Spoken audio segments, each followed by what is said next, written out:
এই দোয়াটা যদি আপনারা পড়তে পারেন, ভবিষ্যতের যে কোনো শঙ্কা, আশঙ্কা, বিপদ আপদ, বালা মুসিবত, এই বিষয়গুলোর ব্যাপারে আল্লাহর পক্ষ থেকে একটা সাকিন এবং সুকুন হৃদয় নাজিল হবে ইনশাআল্লাহ।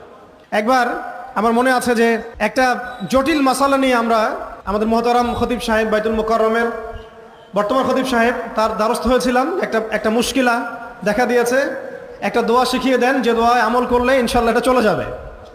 তা আমাকে তিনি পার্সোনালি বলেছিলেন যে এই দোয়াটা যেটা আমি এখন শিখিয়ে দিচ্ছি আপনাকে, এই দোয়াটা জিবরাইল আলাইহিস সালাম রাসূলুল্লাহ সাল্লাল্লাহু আলাইহি ওয়াসাল্লামকে শিখিয়ে দিয়েছিলেন, এবং রাসূলুল্লাহ সাল্লাল্লাহু আলাইহি ওয়াসাল্লাম এই দোয়াটা খালিদ বিন ওয়ালিদ রাদিয়াল্লাহু আনহুকে শিখিয়ে দিয়েছিলেন। তো শোনার এবং শেখার খুব আগ্রহ ছিল। তা আমি লিখে নিচ্ছিলাম এবং নোট করছিলাম। এই দোয়াটা যদি আপনারা পড়তে পারেন, ভবিষ্যতের যে কোনো শঙ্কা, আশঙ্কা, বিপদ আপদ, বালা মুসিবত, এই বিষয়গুলোর ব্যাপারে আল্লাহর পক্ষ থেকে একটা সাকিন এবং সুকুন হৃদয় নাজিল হবে ইনশাআল্লাহ। একটু বড়, যেহেতু এখানে তালেব ইলমগণ অনেক, তারা তো শুনলেই মুখস্থ করতে পারবেন, তাই আমি নোট করে আনছি। এবং জ্ঞান তো লুকিয়ে রেখেও লাভ নাই, প্রচার করলেই লাভ। আপনারা আমল করলে আমি নাকি পাবো ইনশাআল্লাহ।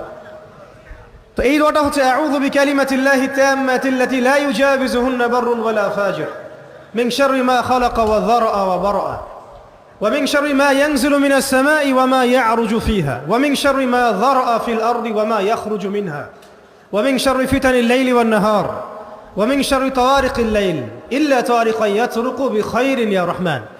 এই দোয়াটার উপর আমল করতে থাকেন, দেখেন ভবিষ্যতের আশঙ্কা দূর হয়ে যাবে ইনশাআল্লাহ। আল্লাহ পাক আমরা সবাইকে 4টা গুণ হাসিল করার তৌফিক দান করেন।